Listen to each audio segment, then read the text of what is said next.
नमस्कार। एक बार फिर से आप सभी का बहुत बहुत स्वागत है परीक्षा वर्ल्ड के इस यूट्यूब चैनल में। दोस्तों, एसएससी जीडी 2022 की परीक्षा के लिए मैं जो क्लास चला रहा हूं उसमें आज से हम पढ़ने वाले हैं सब्जेक्ट वाइज इम्पॉर्टेंट प्रश्नों को। अभी तक मैंने प्रैक्टिस सेट की ही सीरीज स्टार्ट की हुई थी। प्रैक्टिस सेट में अभी तक हमने जीके जीएस के इम्पॉर्टेंट लगभग 10 से लेके 11 प्रैक्टिस सेट को कवर कर लिया है। हिंदी में भी मैंने जो है लगभग 6 से लेकर 7 प्रैक्टिस सेट को कवर करवा दिया है। तो इन दोनों का प्रैक्टिस सेट अगर आपने नहीं देखा तो आप जाकर देख लीजिएगा। जो मैंने प्लेलिस्ट बनाई हुई है उस प्लेलिस्ट में आपको सारे प्रैक्टिस सेट मिल जाएंगे। इसके अलावा आज से हम सब्जेक्ट वाइज इंपॉर्टेंट प्रश्नों को भी पढ़ना स्टार्ट करेंगे एसएससी जीडी 2022 की परीक्षा के लिए। तो इसी क्रम में यह हमारा पहला वीडियो है। पहला वीडियो हमारा भारतीय राज्य व्यवस्था का होगा, इंडियन पॉलिटी का होगा। इंडियन पॉलिटी के इंपॉर्टेंट प्रश्नों को जो आज बन सकते हैं उनको यहाँ पे हम कवर करने वाले हैं। तो यह वीडियो आपको कैसा लगा कमेंट बॉक्स में अपनी प्रतिक्रिया, अपना सुझाव हमें जरूर भेजिएगा। तो चलिए वीडियो को स्टार्ट करते हैं। पहला प्रश्न आपके सामने है, निम्नलिखित में से क्या उच्च न्यायालय और उच्चतम न्यायालय दोनों की अधिकारिता के अंतर्गत आता है? यानी कि हाई कोर्ट और सुप्रीम कोर्ट की अधिकारिता के अंतर्गत इसमें से क्या आता है? तो आप याद रखिएगा, हाई कोर्ट और सुप्रीम कोर्ट की अधिकारिता के अंतर्गत इसमें से कौन सा आता है? तो मूल अधिकारों का संरक्षण करना। यानी कि ऑप्शन आपका जो सी है यहाँ पर बिल्कुल सही है। उच्च न्यायालय को यह शक्ति दी गई है अनुच्छेद 226 के अंतर्गत और सुप्रीम कोर्ट को यह शक्ति दी गई है अनुच्छेद 32 के अंतर्गत। किसी भी व्यक्ति के अगर मूल अधिकारों का हनन होता है तो वह व्यक्ति सीधे आर्टिकल 226 के तहत हाईकोर्ट जा सकता है या आर्टिकल 32 के तहत उच्चतम न्यायालय जा सकता है अपने मौलिक अधिकारों को लागू कराने के लिए, अपने मौलिक अधिकारों की रक्षा करने के लिए। तो ये चीज़ आपको याद रखनी है। आर्टिकल 226 के तहत उच्च न्यायालय जा सकता है व्यक्ति और अनुच्छेद 32 के तहत सुप्रीम कोर्ट जा सकता है। तो आप इसे याद रखिएगा। तो राइट आंसर आपका क्या हो जाएगा? ऑप्शन डी, मूल अधिकारों का संरक्षण। तो यहाँ पे अब मूल अधिकारों की बात हो रही है, तो आइए देख लेते हैं कि कौन कौन से मूल अधिकार वर्तमान में हमारे सामने हैं, हमारे संविधान में हैं। तो यहाँ पे आप देख पा रहे हैं वर्तमान में 6 मूल अधिकार हमारे संविधान में सम्मिलित किए गए हैं। स्टार्टिंग में जब हमारा संविधान बनकर तैयार हुआ था तो स्टार्टिंग में 7 मूल अधिकार फंडामेंटल राइट्स थे, परंतु इनमें से जो एक मूल अधिकार था, जो संपत्ति का अधिकार था, उसको मूल अधिकारों की श्रेणी से हटाकर कानूनी अधिकार बना दिया गया था। तो इसके बारे में भी आप याद रखिएगा। तो वर्तमान में जो है 6 मूल अधिकार हमारे संविधान में है। समानता का अधिकार आर्टिकल 14 से 18 के बीच आपको मिलेगा। स्वतंत्रता का अधिकार आपको अनुच्छेद 19 से 22 तक मिलेगा। शोषण के विरुद्ध अधिकार आपको अनुच्छेद 23 से 24 के बीच मिलेगा। धर्म की स्वतंत्रता का अधिकार आपको अनुच्छेद 25 से 28 के मध्य मिलेगा।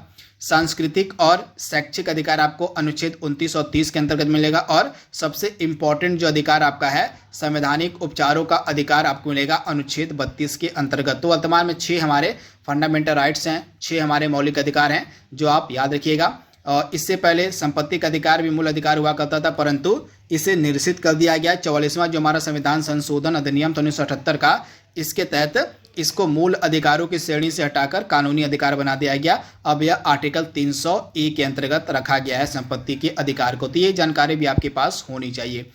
अगला प्रश्न आपके सामने दिया गया है, भारतीय संविधान में मूल अधिकार किस संविधान से लिए गए हैं? जो फंडामेंटल राइट्स हमारे हैं, हमारे जो मूल अधिकार हैं, इनको हमने किस देश के संविधान से लिया हुआ है? तो फंडामेंटल राइट्स को हमने लिया हुआ है संयुक्त राज्य अमेरिका के संविधान से। यानी कि ऑप्शन आपका जो ए वाला यहाँ पे दिया गया है बिल्कुल सही हो जाएगा, संयुक्त राज्य अमेरिका के संविधान से। तो संयुक्त राज्य अमेरिका के संविधान से हमने अन्य क्या क्या प्रावधान लिए हुए हैं, आइए यहाँ पे देख लेते हैं। तो यहाँ पे मौलिक अधिकार आपका हो गया, न्यायपालिका की स्वतंत्रता हो गया, इसके अलावा न्यायिक समीक्षा का अधिकार हो गया, राष्ट्रपति पर महाभियोग हो गया, इसके अलावा उच्चतम न्यायालय एवं उच्च न्यायालय के न्यायाधीशों को हटाने का जो अधिकार है, जो प्रोसीजर है, वह भी इसी के अंतर्गत रखा गया है। इसके अलावा उपराष्ट्रपति का जो पद होता है यह भी इसी के संविधान से लिया गया है, अमेरिका के संविधान से ही लिया गया है। तो ये सारे एडिशनल फैक्ट भी आपको साथ में याद रखने हैं जो आपसे पूछे जा सकते हैं। अगला प्रश्न आपके सामने दिया गया है, भारत में कौन सा संशोधन अधिनियम मिनी कॉन्स्टिट्यूशन यानी कि मिनी संविधान कहा जाता है? कौन सा संविधान संशोधन अधिनियम को हम मिनी कॉन्स्टिट्यूशन यानी कि मिनी संविधान कहते हैं, आपको बताना है। तो मिनी संविधान हम किसे कहते हैं? तो आप याद रखिएगा, जो 42वां संविधान संशोधन अधिनियम है 1976 वाला, यानी कि ऑप्शन आपका सी यहाँ पे बिल्कुल सही हो जाएगा। 1976 का जो 42वां संविधान संशोधन अधिनियम है, इसको हम मिनी कॉन्स्टिट्यूशन यानी कि मिनी संविधान के नाम से भी जानते हैं। तो इसके बारे में आप याद रखिएगा। इसके अंतर्गत बहुत सारे इम्पॉर्टेंट जो प्रावधान थे वो डायरेक्टली ऐड किए गए हमारे संविधान में। तो क्या क्या ऐड किए गए थे, कुछ आइए बात कर लेते हैं। तो सबसे पहली चीज़ आपको याद रखनी है मौलिक कर्तव्य, यानी कि हमारे जो फंडामेंटल ड्यूटीज़ हैं, हमारे जो मौलिक कर्तव्य हैं, इनको जो है इसी संविधान संशोधन अधिनियम के तहत ही और संविधान में ऐड किया गया था। आर्टिकल 51A इसके अंतर्गत जोड़ा गया था। आर्टिकल 51A जो है इसके अंतर्गत जोड़ा गया था इसी संविधान संशोधन अधिनियम के तहत। तो इसके बारे में आप याद रखिएगा। तथा हमारी जो प्रस्तावना है, हमारा जो प्रियम्बल है, उसमें 3 महत्वपूर्ण शब्द समाजवादी, पंथ निरपेक्ष और अखंडता। समाजवादी का मतलब सोशलिस्ट हो गया, पंथ निरपेक्ष का मतलब सेकुलर हो गया और अखंडता का मतलब इंटीग्रिटी हो गया। तो ये 3 इंपॉर्टेंट शब्द भी हमारे संविधान में जोड़े गए थे इसी अधिनियम के तहत 1976 के। तो ये सारे चीज़ें आपको पता होना चाहिए।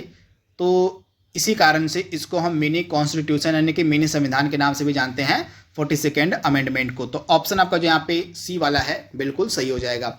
भारतीय संविधान में कितने प्रकार के न्यायिक आदेश यानी कि रिट हैं, आपको बताना है हमारे संविधान में कितने प्रकार के रिट हैं। तो हमारे संविधान में कितने प्रकार के रिट हैं, तो 5 प्रकार के रिट देखने को आपको मिल जाएंगे, यानी कि ऑप्शन आपका जो ए है यहाँ पे बिल्कुल सही हो जाएगा। 5 प्रकार के रिट। ये 5 प्रकार के रिट कौन कौन से हैं आइए देख लेते हैं। यहाँ पे बंदी प्रत्यक्षीकरण यानी कि हैबियस कॉर्पस आपका हो गया। इसके बाद आपका हो गया मैंडेमस हो गया, आप याद देखिएगा। मैंडेमस मतलब परमादेश आपका हो गया। परमादेश के बाद आपका प्रोहिबिशन होता है, प्रोहिबिशन का मतलब प्रतिषेध होता है। इसके बाद उत्प्रेषण हो गया और 5वां आपका होता है अधिकार परीक्षा। तो ये आपके क्या हैं, तो ये आपके 5 रिट हैं, इनके बारे में आप याद रखिएगा, इंपॉर्टेंट है। यहाँ पे आप देख पा रहे हैं सुप्रीम कोर्ट को अनुच्छेद 32 के तहत और हाई कोर्ट को अनुच्छेद जो है 226 के तहत रिट जारी करने का अधिकार दिया गया है, पावर दिया गया है। तो ये एडिशनल इन्फॉर्मेशन भी आपको साथ में याद करनी है। अगला महत्वपूर्ण प्रश्न आपके सामने है, भारतीय संविधान के किस भाग में भारत को एक कल्याणकारी राज्य के रूप में स्थापित करने की बात कही गई है।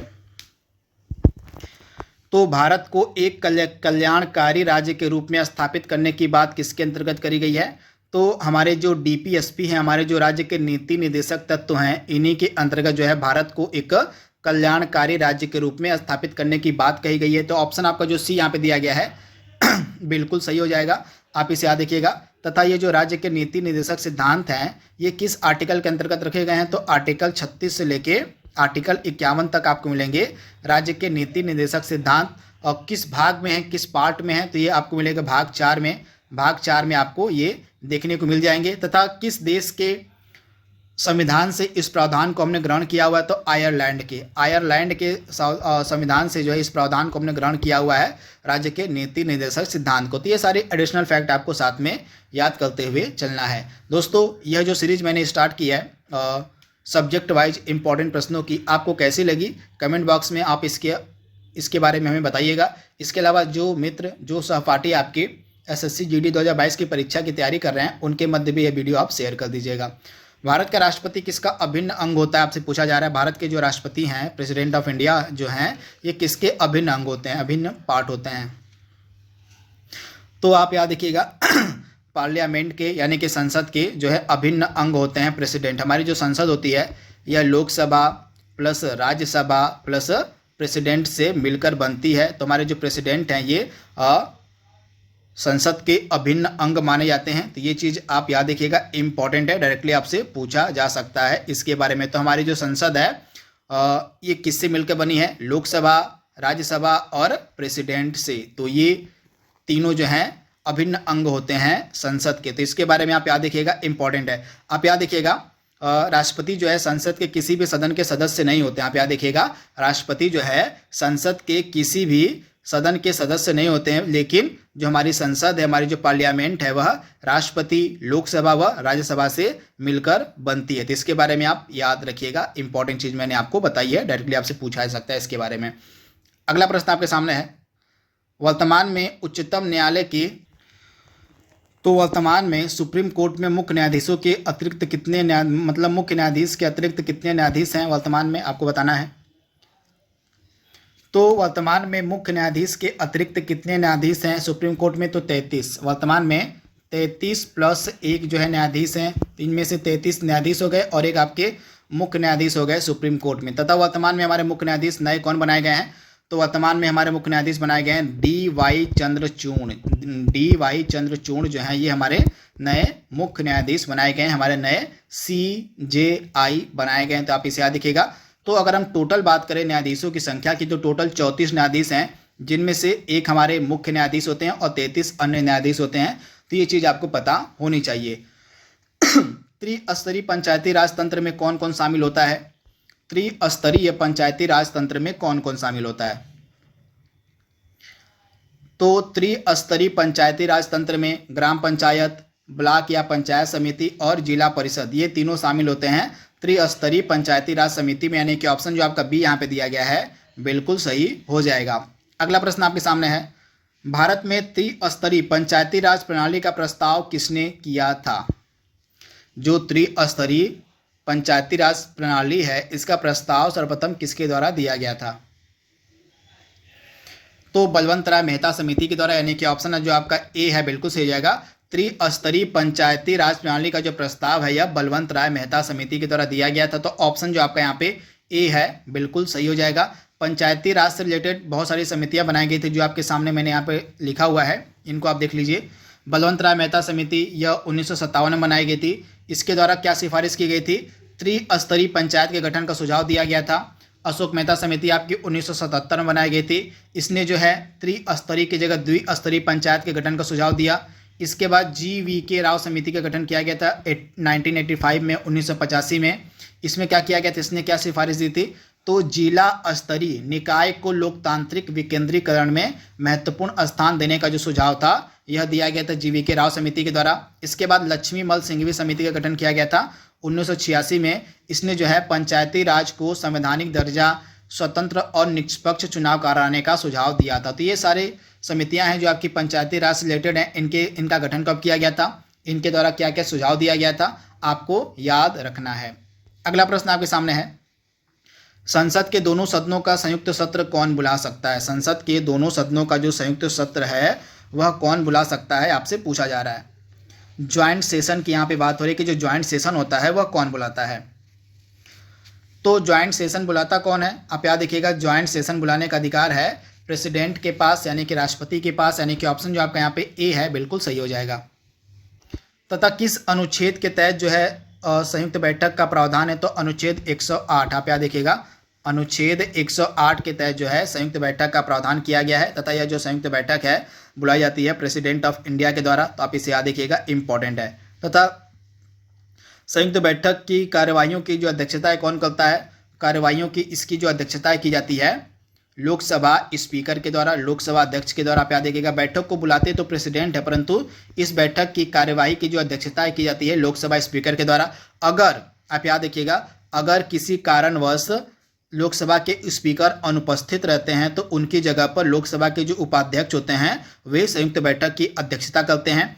इसके बाद अगर मान लीजिए कि उपाध्यक्ष भी लोकसभा के अनुपस्थित रहते हैं तो उस परिस्थिति में राज्यसभा का जो उपसभापति होगा, आप याद देखिएगा, उस परिस्थिति में अगर लोकसभा का उपाध्यक्ष भी अनुपस्थित रहता है तो उस परिस्थिति में जो राज्यसभा के उपसभापति होते हैं वे इस संयुक्त बैठक की अध्यक्षता करते हैं। तो ये चीज़ आपको पता होनी चाहिए। अगला प्रश्न आपके सामने है, यहाँ पे राज्यसभा का उपसभापति, आप याद रखिए, सभापति नहीं, उपसभापति जो है अध्यक्षता कर सकते हैं अगर लोकसभा का उपाध्यक्ष उपस्थित ना हो तो ये चीज आपको पता होनी चाहिए। अगला प्रश्न आपके सामने है, उच्चतम न्यायालय में संविधान के निर्वचन से संबंधित मामले की सुनवाई करने के लिए न्यायाधीशों की संख्या कम से कम कितनी होनी चाहिए? अगर संविधान के निर्वचन से संबंधित कोई भी मामला अगर उसकी सुनवाई करनी है सुप्रीम कोर्ट में तो कम से कम कितने न्यायाधीशों की बेंच बननी चाहिए? तो कम से कम 5 न्यायाधीशों की बेंच होनी चाहिए। तो ऑप्शन आपका जो यहाँ पे डी वाला है बिल्कुल सही हो जाएगा, कम से कम 5 न्यायाधीशों की जो बेंच है वह बननी चाहिए। भारतीय संविधान के किस भाग को उसकी आत्मा कहा जाता है? भारतीय संविधान के किस भाग को उसकी आत्मा कहा जाता है? तो आप याद रखिएगा, संवैधानिक उपचारों का अधिकार, आर्टिकल जो 32 है जिसको हम संवैधानिक उपचारों का अधिकार कहते हैं, इसको जो है संविधान की आत्मा कहा जाता है। तो ऑप्शन आपका डी यहाँ पे बिल्कुल सही हो जाएगा। अगला प्रश्न आपकी स्क्रीन पर है, निम्नलिखित में से कौन से आयोग या समिति की सिफारिश पर भारत में अंतर्राज्यीय परिषद की स्थापना की गई थी? तो किसकी सिफारिश पर भारत में अंतर्राज्यीय परिषद की स्थापना की गई थी? तो सरकारिया आयोग। आप याद रखिएगा, सरकारिया आयोग की सिफारिश पर जो है भारत में अंतर्राज्यीय परिषद की स्थापना की गई थी। तो ऑप्शन जो आपका डी यहाँ पे दिया गया है बिल्कुल सही हो जाएगा। आप इसे याद रखिएगा, इंपॉर्टेंट है। आइए सरकारिया आयोग के बारे में बात कर लेते हैं। तो यहाँ पे आप देख पा रहे हैं सरकारिया आयोग, जिसके अध्यक्ष थे राजेंद्र सिंह सरकारिया, और इसमें 2 अन्य सदस्य भी थे, बी शिवरमन तथा SR सेन। इन्हीं की सिफारिश पर मई 1990 में अंतर्राज्यीय परिषद का गठन किया गया। तो ये चीज आप याद रखिएगा। अनुच्छेद 263 के तहत राष्ट्रपति आदेश के द्वारा अंतर्राज्यीय परिषद की स्थापना कर सकता है, जिसका मुख्य कार्य होगा केंद्र राज्य के आपसी विवादों का समाधान करना। तो अंतर्राज्यीय परिषद की स्थापना का मेन कार्य क्या होता है? केंद्र व राज्य के मध्य जो आपसी विवाद है उनका समाधान करना। तो ये चीज आप याद रखिएगा। अगला प्रश्न आपके सामने है, कौन से संविधान संशोधन अधिनियम के द्वारा मतदान की जो आयु थी उसको 21 वर्ष से घटाकर 18 वर्ष कर दिया गया था? तो कौन सा संविधान संशोधन अधिनियम था आपको बताना है, फटाक से जवाब दीजिए आप।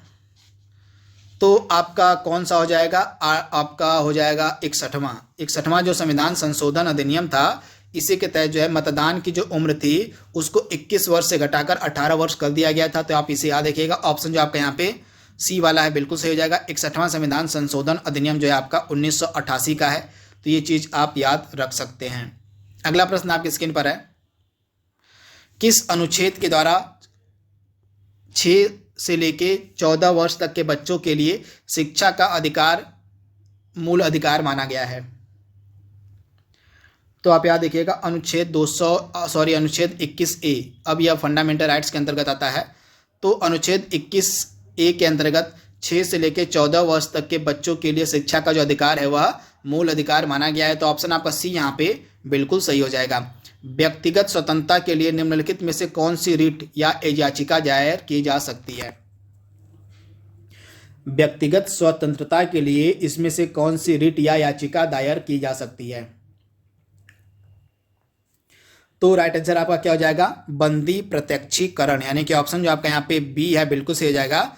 व्यक्तिगत स्वतंत्रता के लिए जो है बंदी प्रत्यक्षीकरण, जिसको हम हैबियस कॉर्पस के नाम से भी जानते हैं, यह याचिका दायर की जाती है। तो ऑप्शन आपका बी यहाँ पे बिल्कुल सही है। अगला प्रश्न है, भारतीय संविधान के किस अनुच्छेद में अंतर्राष्ट्रीय शांति की बात कही गई है? अंतर्राष्ट्रीय शांति की बात कौन सा अनुच्छेद करता है? तो अनुच्छेद आपका हो जाएगा 51। आप याद देखिएगा अनुच्छेद 51 जो है यह अंतर्राष्ट्रीय शांति की बात करता है।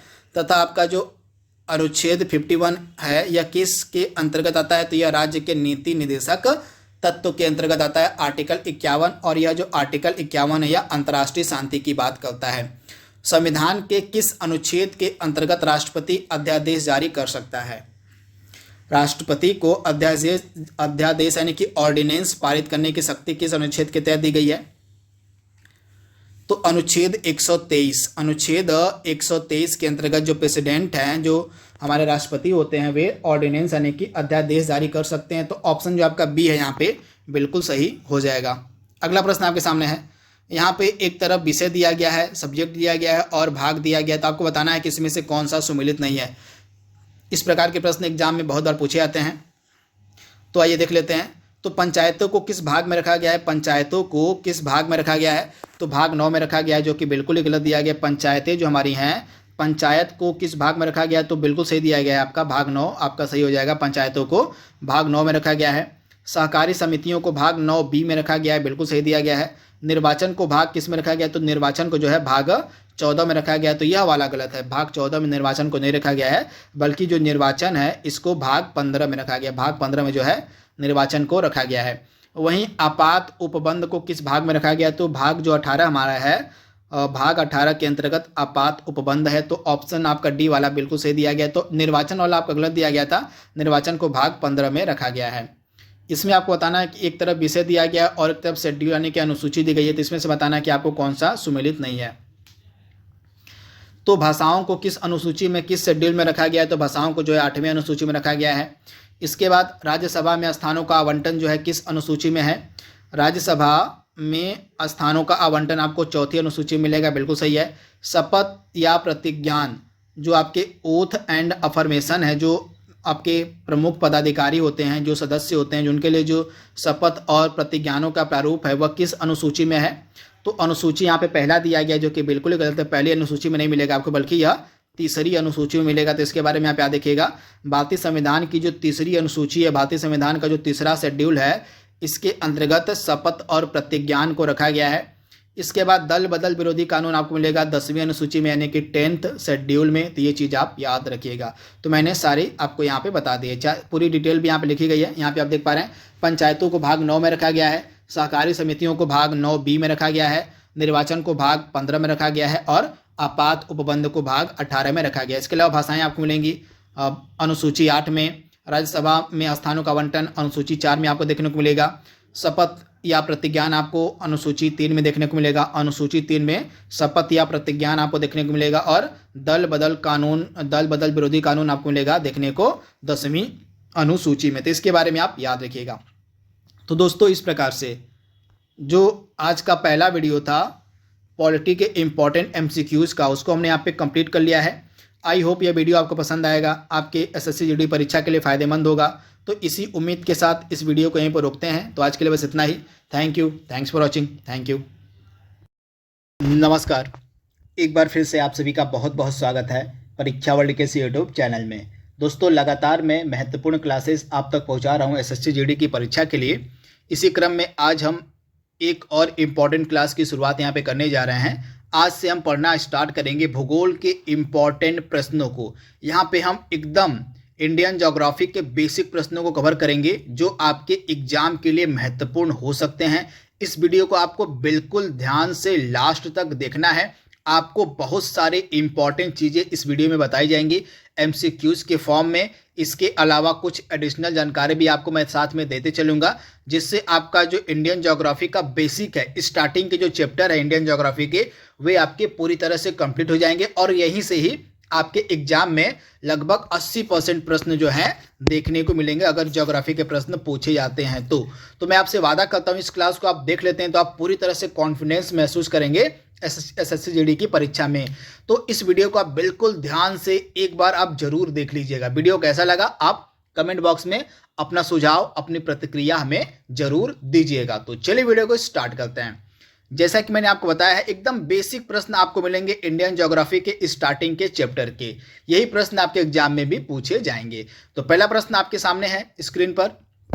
प्रश्न क्या कह रहा है? निम्नलिखित कथनों में से कौन सा कथन भारत के बारे में सही है? भारत के बारे में, हमारे प्यारे देश के बारे में यहाँ पे कुछ कथन दिए गए हैं। इन कथनों में से कौन सा कथन सही दिया गया है, उस कथन की आपको पहचान करनी है। तो चारों कथनों को आप बिल्कुल ध्यान से एक बार पढ़ लीजिए, उसके बाद जवाब दीजिए। इसके बाद मैं आपको सही उत्तर बताऊंगा। तो अभी तक आपने इन चारों कथनों को पढ़ लिया होगा। चलिए अब इसके जवाब की तरफ बढ़ते हैं। तो पहला कथन क्या कह रहा है? पहला कथन कह रहा है भारत विश्व का 7वां सबसे बड़ा देश है। क्या यह कथन सही है? भारत क्या विश्व का 7वां सबसे बड़ा देश है? तो जी हाँ, बिल्कुल सही जवाब यहाँ पे दिया गया। भारत जो है विश्व का 7वां सबसे बड़ा देश है। एरिया के मामले में यहाँ पे बात हो रही है, क्षेत्रफल के मामले में यहाँ पे बात हो रही है। तो पहला कथन आपका बिल्कुल सही दिया गया है।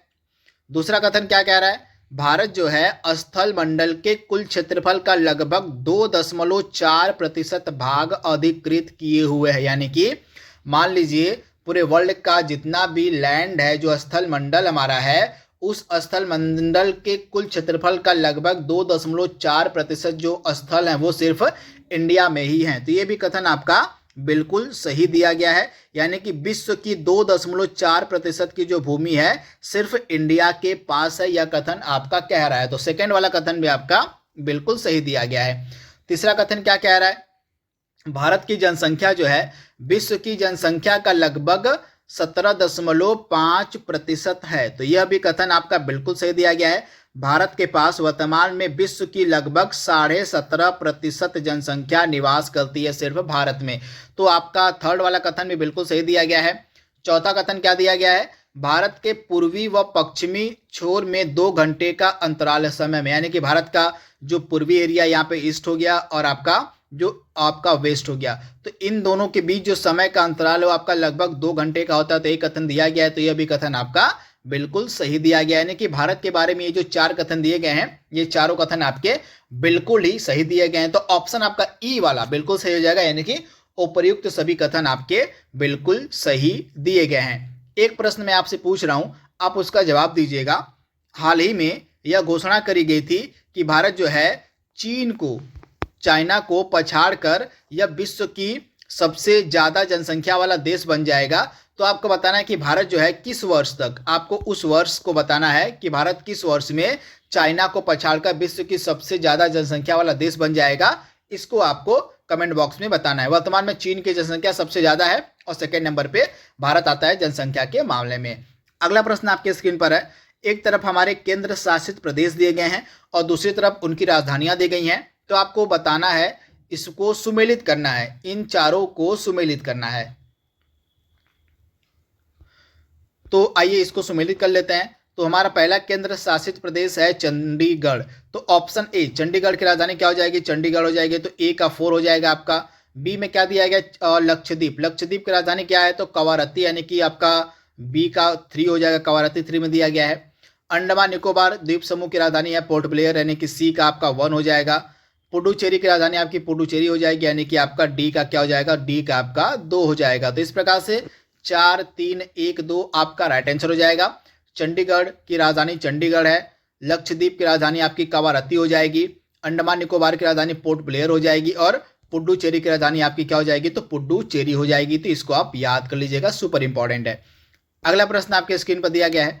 तो यहाँ पे एडिशनल जानकारी भी आप देख लीजिए। जैसा कि मैंने आपको बताया कि साथ में आपको एडिशनल जानकारी भी मैं देते चलूंगा, जिससे लगभग आपके बहुत सारे प्रश्न तैयार हो जाएंगे इसी वीडियो के माध्यम से। तो यहाँ पे आप देख पा रहे हैं, भारत जो है विश्व का क्षेत्रफल की दृष्टि से 7वां सबसे बड़ा देश है। तो पहले नंबर पे आपका रूस है, सेकंड पे कनाडा है, थर्ड पे संयुक्त राज्य अमेरिका है, फोर्थ पे चीन है, 5वें पे आपका ब्राजील है, 6ठे पे ऑस्ट्रेलिया है और 7वें पे जो है इंडिया आता है जनसंख्या क्षेत्रफल के मामले में। तो इसके बारे में आप याद देखिएगा। वहीं जनसंख्या की दृष्टि से भारत जो है चीन के बाद दूसरा सबसे बड़ा देश है। इसके बाद भारत जो है विश्व की 2.5% भूभाग को अधिकृत किए हुए, यानी कि विश्व का लगभग 2.4% जो एरिया है वो सिर्फ भारत के पास है। इसके अलावा भारत की मुख्य भूमि जो है 8 डिग्री 4 मिनट और 37 डिग्री 6 मिनट उत्तरी अक्षांश और 68 डिग्री 7 मिनट तथा 97 डिग्री 25 मिनट पूर्वी देशांतर के बीच स्थित है। तो इसके बारे में आप याद रखिएगा, इंपॉर्टेंट चीज मैंने आपको बताई है। अगला प्रश्न आपके सामने दिया गया है, ये चीज भी आप याद कर लीजिएगा। हमारे जो भी इंपॉर्टेंट केंद्र शासित प्रदेश हैं उनके बारे में लिखा गया है। दिल्ली, अंडमान निकोबार, चंडीगढ़, दादरा एवं नगर हवेली तथा दमन एवं दीव, इनको हाल ही में मर्ज कर दिया गया 2020 में। इसके बाद लक्षद्वीप, पुडुचेरी, जम्मू कश्मीर और लक्षद्वीप। वर्तमान में हमारे कितने हैं, तो वर्तमान में हमारे 8 जो हैं केंद्र शासित प्रदेश है। इनके बारे में पूरी डिटेल यहाँ पे मेंशन की गई है, इनको आप देख लीजिएगा। अगला प्रश्न आपके सामने दिया गया है, भारत का वर्तमान में एरिया कुल कितना है, क्षेत्रफल कुल कितना है, तो 32,87,263 वर्ग किलोमीटर, यानी कि ऑप्शन आपका ए यहाँ पे बिल्कुल सही है। पूरा आपको वर्ग किलोमीटर भी याद रखना है। तो 32,87,263 वर्ग किलोमीटर टोटल एरिया है इंडिया का। तो इसके बारे में आप याद रखिएगा, ऑप्शन आपका जो यहाँ पे ए है बिल्कुल सही हो जाएगा। भारत का पूर्व से लेके पश्चिम तक अधिकतम विस्तार कितना है, भारत का पूर्व से लेकर यानी कि ईस्ट से लेकर वेस्ट तक का ये आपको लेंथ बतानी है, विस्तार बताना है कि कितना है। तो आप याद रखिएगा, पूर्व से लेकर पश्चिम तक में इंडिया का विस्तार है 2933 किलोमीटर। कितना, तो 2933 किलोमीटर आपका हो जाएगा पूर्व से लेकर पश्चिम तक इंडिया का विस्तार। तो राइट आंसर आपका क्या हो जाएगा, 2933 किलोमीटर। वहीं ऊपर से नीचे यानी कि उत्तर से दक्षिण पूर्व से लेकर इंडिया का विस्तार कितना है, तो 3214 किलोमीटर। तो उत्तर से दक्षिण 3214 किलोमीटर और पूर्व से पश्चिम 2933 किलोमीटर। तो ये चीज आपको याद रखनी है, ये इंपॉर्टेंट चीज मैंने आपको बताई है। इसके अलावा ये 2 ऑप्शन आप देख पा रहे हैं, 7517 वर्ग किलोमीटर और 15,200 वर्ग किलोमीटर। इनके बारे में भी आइए बात कर लेते हैं। तो भारत का याद रखिएगा, भारत की जो स्थल सीमा है उसकी कुल लंबाई है लगभग, यहाँ पे लगभग आप ऐड कर लीजिएगा, लगभग 15,200 वर्ग किलोमीटर। वहीं भारत के तटीय भाग कोस्टल एरिया की कुल लंबाई है 7517 किलोमीटर। लगभग में इसको आप याद कर लीजिएगा, चारों के बारे में मैंने आपको बता दिया। तो अगला प्रश्न आपके सामने है, यहाँ पे पूरी डिटेल लिखी गई है। यहाँ पे आप देख पा रहे हैं उत्तर से दक्षिण तक का विस्तार इंडिया का है 3214 किलोमीटर और पूर्व से पश्चिम तक इंडिया का विस्तार है 2933 किलोमीटर। अगला प्रश्न है, भारत किस गोलार्ध में स्थित है? तो आई होप इसका आंसर सभी को पता होगा। भारत जो है उत्तर पूर्वी गोलार्ध में स्थित है, यानी कि ऑप्शन आपका ए यहाँ पे बिल्कुल सही है। और निम्न में से कौन सा भारत का सबसे पूर्वी बिंदु, एकदम ईस्टर्न एरिया आपको बताना है कि इंडिया का सबसे जो ईस्टर्न बिंदु है, इंडिया का जो सबसे पूर्वी बिंदु है वह कौन सा है? तो भारत का सबसे पूर्वी बिंदु आपको मिलेगा कहाँ पर? अरुणाचल प्रदेश में, और इस जगह का नाम है कीबीथू, यानी कि ऑप्शन आपका जो बी यहाँ पे दिया गया है, कीबीथू जो है भारत का सबसे पूर्वी बिंदु है। तो इसके बारे में आप याद देखिएगा। वहीं भारत का सबसे जो उत्तरी बिंदु है इंदिरा कॉल है जम्मू कश्मीर में। भारत का सबसे पश्चिमी बिंदु गुहार मोती है और भारत का सबसे दक्षिणतम बिंदु है इंदिरा पॉइंट। तो इनके बारे में आप याद देखिएगा, इनके बारे में यहाँ पे लिखा भी गया है। यहाँ पे आप देख पा रहे हैं सबसे उत्तरी बिंदु जो है इंडिया का है जम्मू कश्मीर में इंदिरा कॉल। सबसे दक्षिणी बिंदु है इंदिरा पॉइंट, या इसको हम पिगमिलियन पॉइंट के नाम से भी जानते हैं, आपको मिलेगा ग्रेट निकोबार द्वीप में। इसके बाद सबसे पश्चिमी बिंदु आपका हो जाएगा गुहार मोती जो कि गुजरात के कच्छ में है। इसके बाद सबसे पूर्वी बिंदु है अरुणाचल प्रदेश के कीबीथू में। तो इसको आप याद कर लीजिएगा। अगला प्रश्न आपके स्क्रीन पर है, कर्क रेखा निम्नलिखित में से किस राज्य से होकर नहीं गुजरती है? ट्रॉपिक ऑफ कैंसर की बात हो रही है, कर्क रेखा की बात हो रही है कि कर्क रेखा जो है निम्नलिखित में से किस राज्य से होकर नहीं गुजरती है? तो आपको पता होगा जो कर्क रेखा है यह भारत के 8 राज्यों से बीचों बीच होकर गुजरती है। तो 8 राज्य आपके कौन कौन से हैं आप याद कर लीजिएगा। मैं आप वेस्ट से ईस्ट की तरफ बढ़ूंगा तो आप इसी क्रम में याद रखिएगा, वेस्ट से ईस्ट के क्रम में आपको याद रखना है। तो हम पश्चिम से बढ़ रहे हैं, तो पश्चिम में सबसे पहले आपका गुजरात आ जाएगा। गुजरात से जैसे जैसे हम पूर्व की तरफ बढ़ते जाएंगे तो गुजरात के बाद आपका राजस्थान आ जाएगा। राजस्थान के बाद आपका आ जाएगा एमपी यानी कि मध्य प्रदेश आ जाएगा। मध्य प्रदेश के बाद आपका छत्तीसगढ़ आ जाएगा। छत्तीसगढ़ के बाद आपका क्या आ जाएगा? झारखंड आ जाएगा। झारखंड के बाद आपका क्या आ जाएगा? वेस्ट बंगाल यानी कि पश्चिम बंगाल आ जाएगा। पश्चिम बंगाल के बाद आपका त्रिपुरा आ जाएगा और त्रिपुरा के बाद आपका क्या आ जाएगा? तो मिजोरम आ जाएगा। तो ये 8 राज्य आपके हैं जहाँ से कर्क रेखा होकर गुजरती है। तो इसमें से कौन सा राज्य ऑप्शन में नहीं दिया गया है? तो आपका उत्तर प्रदेश। उत्तर प्रदेश से जो है कर्क रेखा होकर नहीं गुजरती है। तो इसके बारे में आपको याद रखना है। निम्नलिखित में से किस राज्य से होकर मानक समय रेखा गुजरती है? मानक समय रेखा जो है किस राज्य से होकर गुजरती है? तो आप याद रखिएगा मानक समय रेखा जो है ये 5 राज्यों से होकर गुजरती है, जिसको आप एक ट्रिक के माध्यम से आसानी से याद कर सकते हैं। ये ट्रिक आपकी है मौका। यह एक आसान से ट्रिक है जिसके माध्यम से इन 5 राज्यों को आप याद कर सकते हैं जहां से मानक समय रेखा भारत में गुजरती है। यहाँ पे भारत की मानक समय रेखा की बात हो रही है। तो मौका, एम से आपका क्या हो जाएगा? एम से आपका मध्य प्रदेश हो जाएगा और आपका ओ से उड़ीसा हो जाएगा। इसके बाद यू से उत्तर प्रदेश हो जाएगा, सी से छत्तीसगढ़ हो जाएगा और आपका ए से क्या हो जाएगा? तो ए से आपका आंध्र प्रदेश हो जाएगा।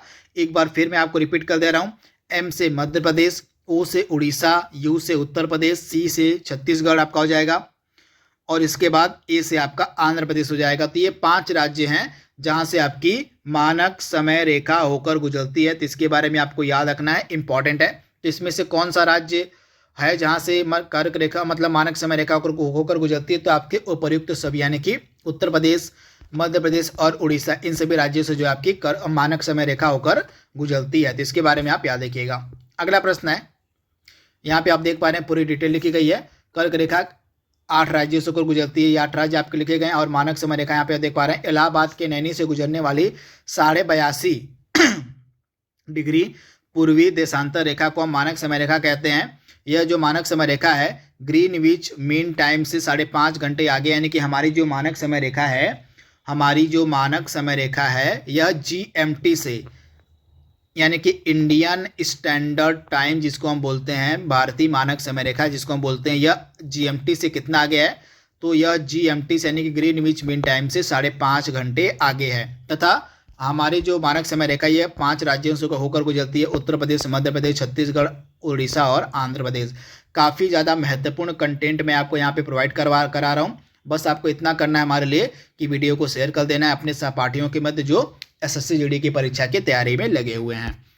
अगला प्रश्न आपके सामने है, निम्नलिखित में से कौन से राज्य बांग्लादेश के साथ सीमा साझा करते हैं? इंपॉर्टेंट है, बांग्लादेश के साथ कौन कौन से राज्य सीमा साझा करते हैं?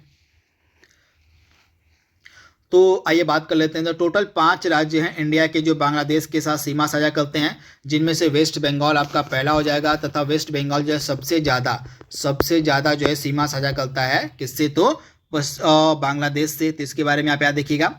इसके बाद असम हो जाएगा, असम के बाद आपका क्या हो जाएगा? असम, मेघालय, त्रिपुरा। असम हो गया, मेघालय हो गया, फिर त्रिपुरा हो गया, और त्रिपुरा के बाद आपका मिजोरम हो गया। तो ये आपके कितने राज्य हो गए? ये आपके 5 राज्य हो गए जो बांग्लादेश के साथ सीमा साझा करते हैं। पश्चिम बंगाल जो है सबसे लंबी सीमा साझा करने वाला राज्य है बांग्लादेश के साथ। फिर आपका आ जाएगा असम सीमा साझा करता है, मेघालय करता है, त्रिपुरा करता है और मिजोरम करता है बांग्लादेश के साथ सीमा साझा। तो 5 राज्य आपके हो गए। 3 में से कौन सा राज्य है और जो बांग्लादेश के साथ सीमा साझा करता है? तो पश्चिम बंगाल भी करता है, असम भी करता है, मेघालय भी करता है। तो उपर्युक्त सभी आपका राइट आंसर हो जाएगा। तथा बांग्लादेश जो है सबसे ज़्यादा इंडिया के साथ सीमा साझा करने वाला पड़ोसी देश है। कितनी सीमा साझा करता है बांग्लादेश? तो 4096 किलोमीटर की। 4096 किलोमीटर की कुल सीमा जो है बांग्लादेश की भारत के साथ लगती है। तो इसके बारे में आप याद रखिएगा। अगला प्रश्न है, भूटान के साथ कौन कौन से राज्य सीमा साझा करते हैं? आपको बताना है भूटान के साथ। तो भूटान के साथ कौन कौन से राज्य सीमा साझा करते हैं? तो आइए बात कर लेते हैं। तो भूटान के साथ भी टोटल आपके हमारे जो 4 राज्य हैं ये सीमा साझा करते हैं। टोटल कितने राज्य हैं? तो 4 राज्य जो हैं भूटान के साथ सीमा साझा करते हैं। टोटल 699 किलोमीटर की जो बाउंड्री है हमारी भूटान के साथ लगती है। याद रखिएगा इसे भी, टोटल 699 किलोमीटर की बाउंड्री भूटान के साथ हमारी लगती है। तो कौन कौन से 4 राज्य हैं? असम हो गया, असम जो है भूटान के साथ सबसे लंबी सीमा साझा करता है। असम के बाद सिक्किम हो गया, पश्चिम बंगाल हो गया और अरुणाचल प्रदेश हो गया। तो ये 4 राज्य हैं जिनकी सीमा भूटान के साथ लगती है। तो इसमें से आपके कौन कौन से राज्य हो जाएंगे? अरुणाचल प्रदेश की भी सीमा लगती है, असम की भी लगती है और आपकी सिक्किम की भी सीमा भूटान से लगती है। तो उपयुक्त सभी आपका राइट आंसर हो जाएगा। इसके बाद निम्नलिखित में से कौन से राज्य या केंद्र शासित प्रदेश पाकिस्तान के साथ अंतर्राष्ट्रीय सीमा साझा करते हैं? तो पाकिस्तान के साथ पंजाब भी करता है, राजस्थान भी करता है और जम्मू कश्मीर भी सीमा साझा करता है, यानी कि उपयुक्त सभी आपका राइट आंसर हो जाएगा। अगला प्रश्न आपके स्क्रीन पर है, चीन के साथ चीन की सीमा को स्पर्श करने वाले भारतीय राज्य या केंद्र शासित प्रदेश कौन कौन से हैं? चीन के साथ कौन कौन सीमा साझा करता है? तो चीन के साथ लद्दाख भी सीमा साझा करता है, उत्तराखंड भी सीमा साझा करता है और सिक्किम भी जो है चीन के साथ सीमा साझा करता है। तो इसके बारे में आप याद देखिएगा। तो उपयुक्त सभी आपका राइट आंसर होने वाला है। निम्नलिखित में से किस भारतीय राज्य की सीमा म्यांमार की सीमा को स्पर्श करती है? म्यांमार की सीमा को किस राज्य की सीमा स्पर्श करती है? तो अरुणाचल प्रदेश की भी सीमा म्यांमार से लगती है। इसके बाद नागालैंड की भी सीमा म्यांमार से लगती है और इसके बाद मिजोरम की भी सीमा म्यांमार से लगती है। मिजोरम के अलावा आपकी मणिपुर की भी जो सीमा है वो आपकी म्यांमार से लगती है। तो उपयुक्त सभी आपका जो है राइट आंसर हो जाएगा। हमारी कुल कितनी सीमा म्यांमार से लगती है? तो हमारी जो है 1643 किलोमीटर, हमारी जो सीमा है 1643 किलोमीटर की, यह म्यांमार से टच होती है, यानी कि भारत जो है म्यांमार के साथ 1643 किलोमीटर की सीमा साझा करता है। तो इसके बारे में आप याद रखिएगा। 4 स्टेट जो हैं म्यांमार से सीमा साझा करते हैं, अरुणाचल प्रदेश, नागालैंड, मिजोरम, मणिपुर। नेपाल के साथ कितने राज्य सीमा साझा करते हैं? आपको बताना है भारत के कितने राज्य हैं जो नेपाल के साथ सीमा साझा करते हैं। तो नेपाल के साथ टोटल 5 राज्य जो हैं भारत के सीमा साझा करते हैं। तो ऑप्शन आपका जो यहाँ पे बी है बिल्कुल सही हो जाएगा। 5 राज्य, ये 5 राज्य कौन कौन से हैं? उत्तर प्रदेश, बिहार, उत्तराखंड, पश्चिम बंगाल और सिक्किम। आप याद कर लीजिएगा, उत्तर प्रदेश, बिहार, उत्तराखंड, पश्चिम बंगाल, सिक्किम, ये 5 राज्य हैं जो नेपाल के साथ सीमा साझा करते हैं। तो नेपाल की कुल कितनी बाउंड्री हमारे साथ लगती है? तो 1751 किलोमीटर। 1751 किलोमीटर की जो सीमा है नेपाल की, यह भारत से लगती है। तो इसके बारे में आप याद रखिएगा। तो यहाँ पे आप देख पा रहे हैं टोटल 5 राज्य हैं जो नेपाल के साथ सीमा साझा करते हैं, उत्तर प्रदेश, बिहार, उत्तराखंड, पश्चिम बंगाल, सिक्किम। भारत के किस प्रदेश की सीमाएं तीनों देशों नेपाल, भूटान और चीन से मिलती है? इसमें से कौन सा राज्य है जिसकी सीमा नेपाल से भी टच होती है, भूटान से भी टच होती है और चीन से भी टच होती है? तो इसमें से कौन सा राज्य हो जाएगा? तो इसमें से सिक्किम। सिक्किम एक ऐसा राज्य है जो चीन के साथ भी सीमा साझा करता है, भूटान के साथ भी करता है और नेपाल के साथ भी सीमा साझा करता है। भारत के निम्नलिखित राज्यों में से किसके जो है 3 तरफ अंतर्राष्ट्रीय सीमाएं, किसके 3 तरफ अंतर्राष्ट्रीय सीमाएं हैं? तो यह जो राज्य आपका त्रिपुरा है, यह 3 तरफ से बांग्लादेश से घिरा हुआ है। तो इसके बारे में यहाँ पे आप देखिएगा, त्रिपुरा आपका राइट आंसर हो जाएगा। यह 3 तरफ से बांग्लादेश से घिरा हुआ है। अगला प्रश्न आपके सामने है, मानक समय रेखा एवं कर्क रेखा एक दूसरे को कहां पर काटती हैं? मानक समय रेखा और कर्क रेखा एक दूसरे को कहां पर काटती हैं? तो ये जो है एक दूसरे को, तो छत्तीसगढ़ में, यानी कि ऑप्शन आपका बी यहाँ पे बिल्कुल सही है। मानक समय रेखा एवं कर्क रेखा एक दूसरे को छत्तीसगढ़ में काटती हैं। क्षेत्रफल की दृष्टि से उत्तर प्रदेश का जो सोनभद्र जिला, आपको उत्तर प्रदेश के बारे में याद रखना है। उत्तर प्रदेश का जो सोनभद्र जिला है कुल कितने राज्यों के साथ सीमा साझा करता है? उत्तर प्रदेश का सोनभद्र जिला कितने राज्यों के साथ सीमा साझा करता है? तो उत्तर प्रदेश का जो सोनभद्र जिला है आपका 4 राज्यों के साथ सीमा साझा करता है, यानी कि ऑप्शन आपका जो यहाँ पे बी दिया गया है बिल्कुल सही हो जाएगा। 4 राज्य, ये 4 राज्य आपके कौन कौन से हैं? तो यहाँ पे आप देख पा रहे हैं ये 4 राज्य आपके हैं, झारखंड, मध्य प्रदेश, बिहार, छत्तीसगढ़। ये 4 राज्य हैं जिनकी सीमाएं जो हैं सोनभद्र से लगती है। झारखंड, MP, छत्तीसगढ़, बिहार, इनके बारे में आप याद रखिएगा, इंपॉर्टेंट है। इसके बाद पुडुचेरी एकमात्र ऐसा केंद्र शासित प्रदेश है जो कितने राज्यों में फैला हुआ है? तो पुडुचेरी जो आपका 3 राज्यों में फैला हुआ है, यानी कि ऑप्शन आपका बी यहाँ पे बिल्कुल सही हो जाएगा। 3 राज्यों में आपका पुडुचेरी फैला हुआ है। ये 3 राज्य आपके कौन कौन से हैं? तो यहाँ पे आप देख पा रहे हैं केरल, आंध्र प्रदेश और तमिलनाडु। केरल में माहे, आंध्र प्रदेश में यनम और तमिलनाडु में कराईकली आपके पांडिचेरी के हिस्सा हैं। तो इसके बारे में आप याद रखिएगा, इंपॉर्टेंट, यानी कि 3 राज्यों में यह फैला हुआ है। अगला प्रश्न है, भारत का सबसे छोटा समुद्री तटरेखा वाला राज्य कौन सा है? तो सबसे छोटा समुद्री तटरेखा वाला राज्य आपका क्या हो जाएगा? सबसे छोटा आपका गोवा हो जाएगा और सबसे बड़ा आपका गुजरात हो जाएगा और दूसरा सबसे बड़ा समुद्री तटरेखा वाला राज्य आपका आंध्र प्रदेश हो जाएगा। तो इन तीनों के बारे में आपको याद रखना है। सबसे बड़ा समुद्री तटरेखा वाला राज्य आपका गुजरात हो जाएगा, सबसे छोटा समुद्री तटरेखा वाला राज्य आपका गोवा हो जाएगा और दूसरा सबसे बड़ा समुद्री तटरेखा वाला राज्य आपका आंध्र प्रदेश हो जाएगा। इसमें से कौन सा राज्य है जिसकी कोई भी अंतर्राष्ट्रीय सीमा नहीं है? तो इसमें से किसकी जो है अंतर्राष्ट्रीय सीमा नहीं है आपको बताना है। तो इसमें से छत्तीसगढ़ की जो है कोई भी अंतर्राष्ट्रीय सीमा नहीं है। तो ऑप्शन आपका ए यहाँ पे बिल्कुल सही हो जाएगा, छत्तीसगढ़। अगला प्रश्न है, 9 डिग्री चैनल जो है किसको अलग करता है? 9 डिग्री चैनल किसको अलग करता है आपको बताना है। काफ़ी महत्वपूर्ण प्रश्न है। 9 डिग्री चैनल किसको अलग करता है आपको बताना है।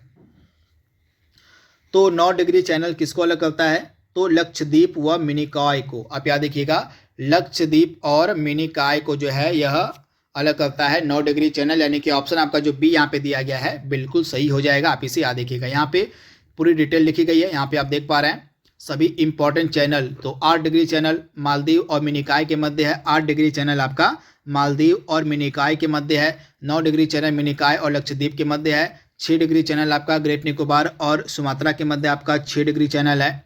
इसके बाद 10 डिग्री चैनल जो आपका अंडमान और निकोबार के मध्य स्थित है। 10 डिग्री का मतलब यहाँ पे हो गया अंडमान और निकोबार द्वीप समूह के मध्य स्थित है। ग्रेट चैनल आपका इंदिरा पॉइंट और इंडोनेशिया के मध्य है। पाक जल संधि आपकी पाक स्टेट आपकी भारत और श्रीलंका के मध्य है। और कोको जल संधि आपकी अंडमान और कोको आइलैंड के मध्य। कोको आइलैंड आपका म्यांमार का। तो इसके बारे में आप याद रखिएगा, चाहे तो आप इसका स्क्रीनशॉट भी ले सकते हैं। इसके बाद अगला प्रश्न आपके सामने है, कौन सा राज्य जो है उत्तर पूर्वी राज्यों के 7 सिस्टर्स का हिस्सा नहीं है, 7 बहनों का हिस्सा नहीं है? तो 7 सिस्टर्स जो स्टेट है इनमें से कौन सा स्टेट नहीं है उसमें? तो पश्चिम बंगाल जो है 7 सिस्टर्स के अंतर्गत नहीं आता है। तो इसके बारे में आप याद रखिएगा। तो यहाँ पे आप देख पा रहे हैं 7 सिस्टर्स में कौन कौन से स्टेट आते हैं। अरुणाचल प्रदेश आता है, असम आता है, मणिपुर आता है, मेघालय आता है, मिजोरम आता है, नागालैंड आता है और त्रिपुरा आता है। ये आपके 7 सिस्टर्स के अंतर्गत आते हैं। तो इसके बारे में आप याद रखिएगा। इसके बाद ये भी आप एडिशनल जानकारी आप देख लीजिए, यहाँ पे इंपॉर्टेंट है। रेड क्लिफ रेखा भारत और पाकिस्तान के मध्य है। मैकमोहन रेखा आपकी भारत और चीन के मध्य है। डुरंड रेखा आपकी भारत और अफगानिस्तान के मध्य स्थित है, तो इंपॉर्टेंट ये चीज़ है। तो अगला प्रश्न है, लक्षद्वीप समूह में कुल द्वीपों की संख्या पूछी जा रही है, कितनी है? लक्षद्वीप में कुल द्वीपों की संख्या आपसे पूछी जा रही है, कितनी है? तो आप याद रखिएगा, लक्षद्वीप में जो है कुल द्वीपों की संख्या आपको मिलेगी 36। इंपॉर्टेंट है 36, यानी कि ऑप्शन आपका जो यहाँ पे बी दिया गया है बिल्कुल सही हो जाएगा। वहीं लक्षद्वीप का जो सबसे बड़ा द्वीप है आपका कौन सा हो जाएगा? एड्रॉयट। एड्रॉयट जो लक्षद्वीप का द्वीप है यह जो है सबसे बड़ा द्वीप है, तो इसके बारे में आप याद देखिएगा, एड्रॉट यह लक्षद्वीप का सबसे बड़ा द्वीप है, तो इसके बारे में आप याद देखिएगा, इंपॉर्टेंट है। तथा लक्षद्वीप की अवस्थिति आपको मिलेगी अरब सागर में, अरब सागर में लक्षद्वीप है और यह प्रवाल भित्तियों से निर्मित द्वीप है, तो इसके बारे में आप याद देखिएगा, यानी कि कोरल रीफ के द्वारा जो है इसका निर्माण हुआ है, कोरल आइलैंड भी इसको हम बोलते हैं लक्षद्वीप को, तो इसके बारे में आप याद रख सकते हैं। और इसके बाद अगला इंपॉर्टेंट प्रश्न है, अंडमान एवं निकोबार में द्वीप समूह की कुल संख्या पूछी जा रही है, कितनी है? तो अंडमान निकोबार द्वीप समूह में कुल द्वीपों की संख्या आपको मिलेगी 572, यानी कि ऑप्शन आपका डी यहाँ पे बिल्कुल सही है। और अंडमान निकोबार द्वीप समूह आपको मिलेगा बे ऑफ बंगाल में, बंगाल की खाड़ी में यह स्थित है। यहाँ पर तो बंगाल की खाड़ी में स्थित है द्वीप समूह। 572 कुल द्वीपों की संख्या है। तो दोस्तों इस प्रकार से इंपॉर्टेंट, मैं तो कहूँगा बहुत ही ज़्यादा इंपॉर्टेंट प्रश्नों को मैंने यहाँ पे कवर करवाया आपकी एसएससी जीडी की परीक्षा के लिए। ये वीडियो आपको कैसा लगा कमेंट बॉक्स में अपने सुझाव अपने प्रतिक्रिया हमें जरूर दीजिएगा। तो आज के लिए बस इतना ही, धन्यवाद, नमस्कार। एक बार फिर से आप सभी का बहुत बहुत स्वागत है परीक्षा वर्ल्ड के इस यूट्यूब चैनल में। दोस्तों आज से हम एसएससी जीडी की परीक्षा के लिए हिस्ट्री के इंपॉर्टेंट प्रश्नों को पढ़ना स्टार्ट करेंगे। हिस्ट्री में सबसे पहले हम स्टार्ट करेंगे आधुनिक भारत को पढ़ना। तो आधुनिक भारत से रिलेटेड जो भी इंपॉर्टेंट क्वेश्चन आंसर बन सकते हैं, जो आपकी एसएससी जीडी की परीक्षा के लिए महत्वपूर्ण हो सकते हैं, उनको हम पूरे डिटेल में कवर करेंगे इस सीरीज के माध्यम से। यह सीरीज आपके एसएससी जीडी की परीक्षा के लिए बहुत ही ज़्यादा महत्वपूर्ण है। तो चलिए वीडियो को स्टार्ट करते हैं। यह हमारा इस सीरीज का पार्ट 1 है। तो चलिए वीडियो में आगे बढ़ते हैं। पहला प्रश्न आपके स्क्रीन पर है जो कि काफ़ी महत्वपूर्ण है। क्रांतिकारियों के लिए एक गुप्त समाज अभिनव भारत का गठन किसके द्वारा किया गया था? अभिनव भारत का गठन किसके द्वारा किया गया था? तो आप याद रखिएगा, अभिनव भारत का जो गठन है वीडी सावरकर के द्वारा किया गया था। ऑप्शन आपका जो यहाँ पे बी है बिल्कुल सही हो जाएगा। वीडी सावरकर के द्वारा अभिनव भारत का गठन किया गया था। कब किया गया था? तो 1904 में किया गया था। 1904 में क्रांतिकारी संगठन अभिनव भारत कहाँ पर संगठित किया गया था, यानी कि अभिनव भारत का जो गठन है कहाँ पर किया गया था? तो आप याद रखिएगा 1904 में जो अभिनव भारत नामक संगठन बना था यह कहाँ पर गठित किया गया था? तो महाराष्ट्र के नासिक में, यानी कि ऑप्शन आपका डी यहाँ पे बिल्कुल सही हो जाएगा। यहाँ पे कुछ इंपॉर्टेंट संस्थाएं और उनके संस्थापकों के नाम लिखे गए हैं जो आपके एग्जाम के लिए इंपॉर्टेंट हो सकते हैं। तो आइए देख लेते हैं। अनुशीलन समिति, इसका गठन किया गया था 1902 में। पी मित्रा, वारिंद्र कुमार घोष, जतिंद्र नाथ बनर्जी, इन तीनों इसके संस्थापक सदस्यों में शामिल थे। इसके बाद अभिनव भारत का गठन किया गया था 1904 में वीडी सावरकर के द्वारा। भारतीय स्वशासन समिति और इंडिया हाउस का गठन किया गया था 1905 में श्यामजी कृष्ण वर्मा के द्वारा। अंजुमाने मुहिब बने वतन, इसके संस्थापक थे अजीत सिंह, इनके बारे में आप याद रखिएगा। पेरिस इंडियन सोसाइटी की स्थापना करी गई थी मैडम बीकाजी कामा के द्वारा। मैडम बीकाजी कामा ने जो है पेरिस इंडियन सोसाइटी की स्थापना करी थी। हिंद एसोसिएशन ऑफ अमेरिका की स्थापना करी गई थी सोहन सिंह भाकना के द्वारा। भारत नौजवान सभा का गठन किया गया था 1926 में भगत सिंह, छबिलदास और यशपाल के द्वारा, यानी कि भगत सिंह, छबिलदास और यशपाल ने मिलकर जो है भारत नौजवान सभा का गठन किया था। कब? तो 1926 में। इसके अलावा लाहौर छात्र संघ का गठन किया गया था सुखदेव और भगत सिंह के द्वारा। तो इन इंपॉर्टेंट संस्थाओं और उनके संस्थापकों को आप याद रखिएगा, ये आपके एग्जाम के लिए महत्वपूर्ण है। अगला प्रश्न आपके स्क्रीन पर है। भारत की तरफ आने वाले समुद्री मार्ग की खोज किसके द्वारा की गई थी? यानी कि भारत की तरफ आने वाले जो समुद्री मार्ग था उसकी खोज किसने करी थी? तो आप याद रखिएगा, पुर्तगाली यात्री वास्को डिगामा के द्वारा ही जो है भारत की तरफ आने वाले समुद्री मार्ग की खोज करी गई थी। तो राइट आंसर क्या हो जाएगा आपका? Option B, Vasco da Gama यह कहाँ का रहने वाला था, तो यह पुर्तगाल का रहने वाला था, तो इसके बारे में आप याद रखिएगा। तथा 1498 ईस्वी में इसने यह इंडिया पहुंचा था। कहाँ पर पहुंचा था, तो यह जो है इंडिया सबसे पहले कहाँ पर किस जगह पर पहुंचा था, तो ये चीज़ आप याद रखिएगा।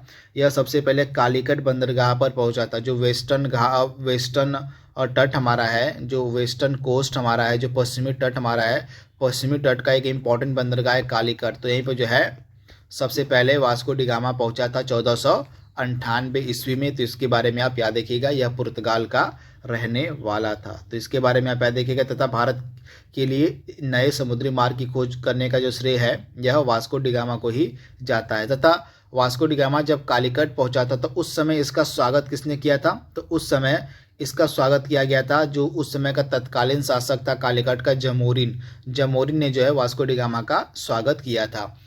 कौन से पुर्तगाली नेता ने ब्लू वाटर पॉलिसी शुरू की थी, कौन से पुर्तगाली नेता ने ब्लू वाटर पॉलिसी शुरू करी थी,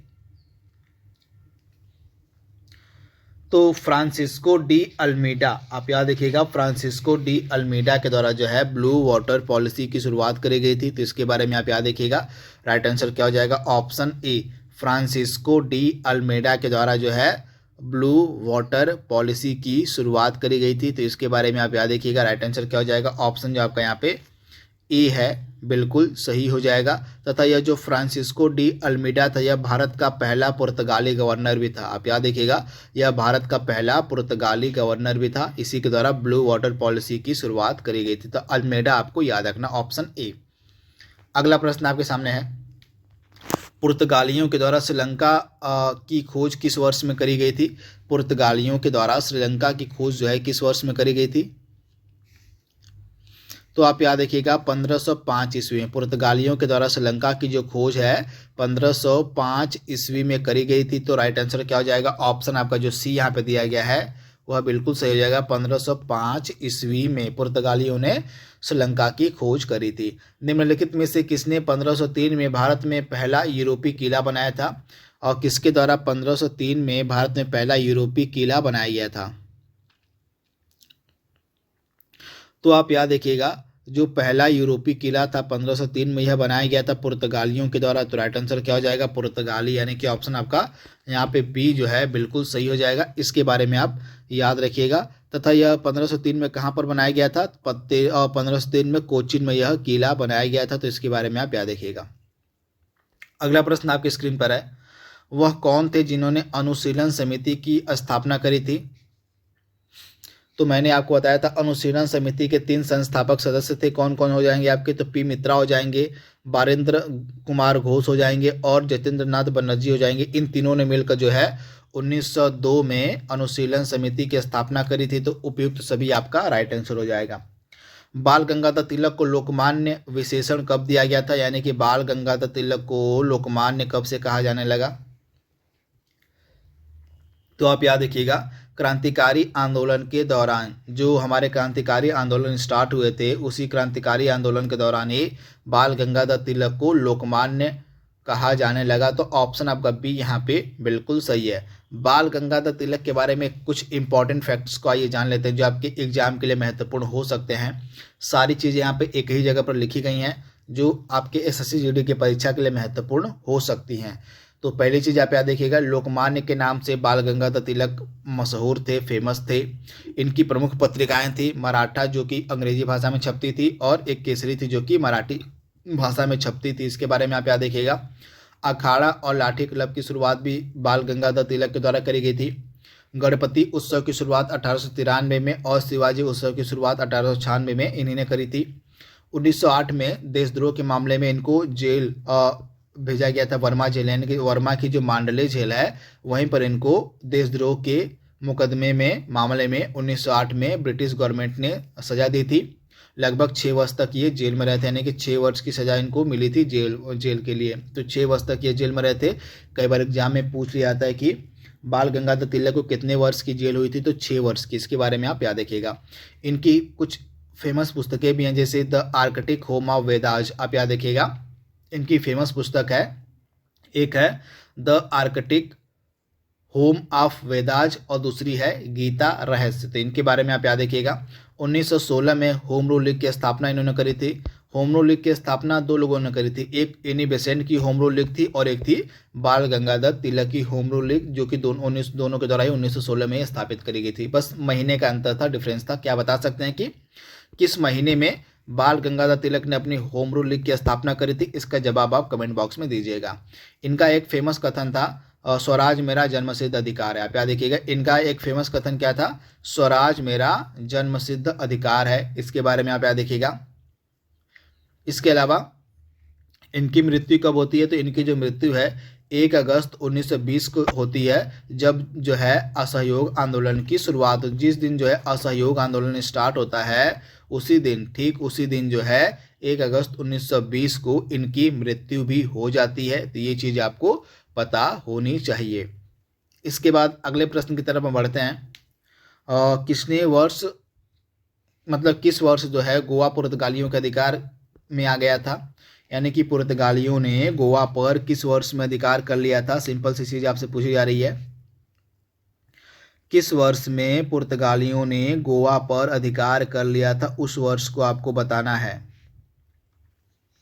तो राइट आंसर क्या हो जाएगा? 1510 ईस्वी में। ऑप्शन आपका बी यहाँ पे बिल्कुल सही हो जाएगा। 1510 ईस्वी में पुर्तगालियों ने गोवा पर अधिकार कर लिया था। तो ऑप्शन आपका बी यहाँ पे बिल्कुल सही हो जाएगा। ईस्ट इंडिया कंपनी की स्थापना किस वर्ष में करी गई थी? ईस्ट इंडिया कंपनी की स्थापना किस वर्ष में की गई थी? तो राइट आंसर क्या हो जाएगा? 1600 ईस्वी में। ऑप्शन आपका जो यहाँ पे सी वाला है बिल्कुल सही हो जाएगा। 1600 ईस्वी में ईस्ट इंडिया कंपनी की जो स्थापना है वह करी गई थी। तो इसके बारे में आप याद रखिएगा, इंपॉर्टेंट है। अगला प्रश्न आपके स्क्रीन पर है। जहाँ जहाँ एक्सप्लेनेशन की आवश्यकता है मैं वहाँ पे कर दूंगा, आप चिंता मत करिएगा। मुझे जहाँ जहाँ भी जरूरी लगेगा कि जहाँ यहाँ से एग्जाम में और भी प्रश्न आपके बन सकते हैं, तो वहाँ पे मैंने पूरे डिटेल में एक्सप्लेनेशन सम्मिलित किया हुआ है। आपको चिंता करने की कोई भी ज़रूरत नहीं है। तो इस वीडियो को कम से कम आप देखते रहिए ध्यान से। सामान्यतः भारतीय पुनर्जागरण का जनक हम किसे कहते हैं? भारतीय पुनर्जागरण का जो जनक है यह किसे कहा जाता है? काफ़ी महत्वपूर्ण प्रश्न है। आपको बताना है कि भारतीय पुनर्जागरण का जो जनक है यह किसे कहा जाता है। आंसर बताने की कोशिश करिए आप। तो आप याद रखिएगा, भारतीय पुनर्जागरण का जो जनक है हम किसे कहते हैं? राजा राम मोहन राय को। याद रखिएगा आप, राजा राम मोहन राय को जो है भारतीय पुनर्जागरण का जनक हम कहते हैं। यानी कि ऑप्शन आपका यहाँ पे जो बी वाला है बिल्कुल सही हो जाएगा, राजा राम मोहन रॉय को। इनके बारे में आप याद रखिएगा। इनको जो है आधुनिक भारत का पिता भी हम कहते हैं। भारतीय राष्ट्रवाद का इनको जनक भी कहा जाता है। तो इनके बारे में आप याद रखिएगा। इसके अलावा इनको जो है भारतीय राष्ट्रवाद का पैगंबर भी कहा जाता है। तो बहुत सारे नामों से इनको जाना जाता है। तो इनके बारे में आप याद रखिएगा, राजा राम मोहन रॉय। इसके बाद अगला प्रश्न है, वर्ष 1828 में स्थापित ब्रह्म समाज के संस्थापक कौन थे? 1828 में जो ब्रह्म समाज की स्थापना करी गई थी वह किसके द्वारा करी गई थी?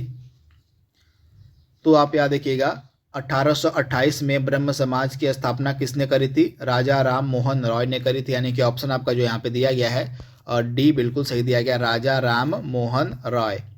अगला प्रश्न आपकी स्क्रीन पर है, कोलकाता में एशियाटिक सोसाइटी की स्थापना किसके द्वारा करी गई थी? कोलकाता में एशियाटिक सोसाइटी की स्थापना किसने करी थी?